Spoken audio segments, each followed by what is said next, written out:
Hello ವಿದ್ಯಾರ್ಥಿಗಳೇ, ಈ ಒಂದು ವಿಡಿಯೋದಲ್ಲಿ ನಾವು ನಿಮ್ಮ ಬಿಕಾಮ್ ನ ಮ್ಯಾನೇಜ್ಮೆಂಟ್ ಅಕೌಂಟ್ ಸಬ್ಜೆಕ್ಟ್ ನಲ್ಲಿ ಬರುವಂತಹ ಒಂದು ಪ್ರಮುಖ ಮೆಥಡ್. ಕ್ವಶನ್ ಅಲ್ಲಿ ಒಂದು 10 ಟ್ರಾನ್ಸಾಕ್ಷನ್ಸ್ ಕೊಟ್ಬಿಟ್ಟು ಇದು ಯಾವ ಆಕ್ಟಿವಿಟಿ, ಯಾವ ಹೆಡ್ಡಿಂಗ್ ನಲ್ಲಿ ಬರುತ್ತೆ ಅಂತ ಕೇಳ್ತಾರೆ. ನಾವು ಅದನ್ನ ಆನ್ಸರ್ಸ್ ಆಗಿ ಇವು 10 ಟ್ರಾನ್ಸಾಕ್ಷನ್ಸ್ ನ ಡಿವೈಡ್ ಮಾಡೋದಿರುತ್ತೆ. Following transaction are given by Raju limited. Dividend paid ಕೊಟ್ಟಿದ್ದಾರೆ, ಡಿವಿಡೆಂಡ್ ರಿಸೀವ್ಡ್ ಕೊಟ್ಟಿದ್ದಾರೆ, equipment sold, purchase of land, wages paid, long term bonds, purchase investment, repayment of bank loan, received cash from customers, issue of bonus shares ಅಂತ ಕೊಟ್ಟಿದ್ದಾರೆ. ಇದರಲ್ಲಿ ಏನ್ ಹೇಳಿದ್ದಾರೆ, operating ಯಾವುದು, investing ಯಾವುದು, financing ಯಾವುದು ಮತ್ತು ಅದರ್ಸ್ ಯಾವುದು ಅಂತ ಕೇಳಿದ್ದಾರೆ.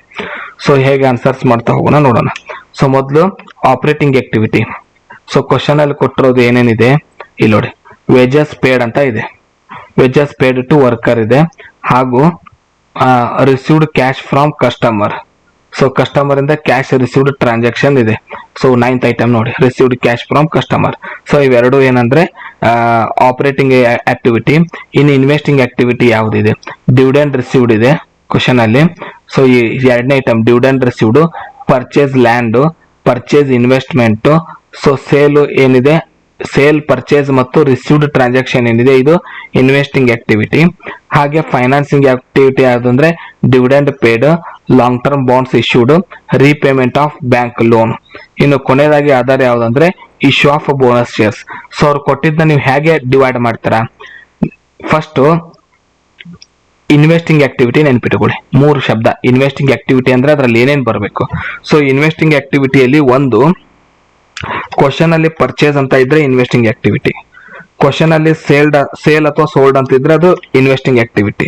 ಹಾಗೆ ಏನಾದ್ರೂ ರಿಸೀವ್ ಮಾಡಿದ್ರೆ ಇದನ್ನ ನಾವು ಇನ್ವೆಸ್ಟಿಂಗ್ ಆಕ್ಟಿವಿಟಿ. ಈ 3 ಶಬ್ದ ಇರಬೇಕು, ಪರ್ಚೇಸ್, ಸೇಲ್, ರಿಸೀವ್ಡ್. ಯಾವುದೇ ಐಟಮ್ ಇರಲಿ, ಈ 3ರಲ್ಲಿ ಯಾವ ಶಬ್ದ ಇದ್ರೂ ಅದು ಇನ್ವೆಸ್ಟಿಂಗ್ ಆಕ್ಟಿವಿಟಿ. ಫೈನಾನ್ಸಿಂಗ್ ಹೇಗೆ ನೆನ್ಪಿಟ್ಕೊಂತೀರಾ, ಫೈನಾನ್ಸಿಂಗ್ ಆಕ್ಟಿವಿಟಿಯಲ್ಲಿ ಯಾವ್ದಾದ್ರು ಅಲ್ಲ, ಡಿವಿಡೆಂಡ್ ಓನ್ಲಿ. ಡಿವಿಡೆಂಡ್ ಪೇಡ್ ಆಗಿದ್ರೆ ಯಾವ್ದಾದ್ರು ಐಟಮ್ಗೆ ಅಲ್ಲಿ ಕ್ವಶನ್ ನಲ್ಲಿ ಇಶ್ಯೂಡ್ ಅಂತ ಬಂದಿದ್ರೆ, ಇಶ್ಯೂಡ್ ಅಂತ ಇದ್ರೆ, ರೀಪೇಮೆಂಟ್ ಅಂತ ಇದ್ರೆ, ರೀಪೇಮೆಂಟ್ ಅಥವಾ ರೀಪೇಡ್, ಈ 4 ಶಬ್ದ ನೆನ್ಪಿಟ್ಕೊಳ್ಳಿ. ಡಿವಿಡೆಂಡ್, ಇಶ್ಯೂಡ್, ರೀಪೇಮೆಂಟ್, ರೀಪೇಡ್ ಬಂದ್ರೆ ಅವು ಫೈನಾನ್ಸಿಂಗ್ ಆಕ್ಟಿವಿಟಿ.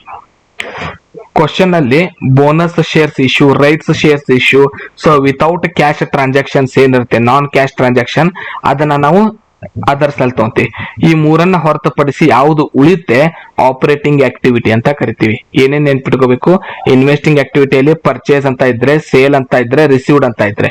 ಈ ಕ್ವಶನ್ ನೋಡಿ ಈಗ. ಇದರಲ್ಲಿ 4ನೇ ಐಟಮ್ ನಲ್ಲಿ ಪರ್ಚೇಸ್ ಲ್ಯಾಂಡ್ ಅಂತ ಇದೆ. ನೆಕ್ಸ್ಟ್ ಡಿವಿಡೆಂಡ್ ರಿಸೀವ್ಡ್, ರಿಸೀವ್ಡ್ ಅನ್ನೋ ಶಬ್ದ ಇದೆ 2ನೇ ಐಟಮ್ ನಲ್ಲಿ. ಹಾಗೆ 7ನೇ ಐಟಮ್ ನಲ್ಲಿ ಪರ್ಚೇಸ್ಡ್ ಇನ್ವೆಸ್ಟ್ಮೆಂಟ್ ಅಂತ ಇದೆ. ಪರ್ಚೇಸ್, ಈ 3ನೇ ಐಟಮ್ ನಲ್ಲಿ ಇಕ್ವಿಪ್ಮೆಂಟ್ ಸೋಲ್ಡ್ ಅಂತ ಇದೆ. ಪರ್ಚೇಸ್, ಸೇಲ್, ರಿಸೀವ್ಡ್ ಅಂತ ಇದ್ರೆ 2ನೇ heading investing activity, purchase, sale, received. ಇನ್ನು ಫೈನಾನ್ಸಿಂಗ್ ಆಕ್ಟಿವಿಟಿ ಯಾವುದು, ಇಶ್ಯೂ ಅಂತ ಇದ್ರೆ, ರೀಪೇಮೆಂಟ್ ಅಂತ ಇದ್ರೆ, ರೀಪೇಡ್ ಅಂತ ಇದ್ರೆ, ಡಿವಿಡೆಂಡ್ ಪೇಡ್ ಅಂತ ಇದ್ರೆ.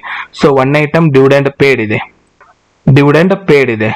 ನೆಕ್ಸ್ಟ್ 6th ಐಟಮ್ ಅಲ್ಲಿ ಇಶ್ಯೂಡ್ ಅನ್ನೋ ಶಬ್ದ ಇದೆ, ಕೊನೆಗೆ ಇಶ್ಯೂಡ್ ಅಂತ ಇದೆ.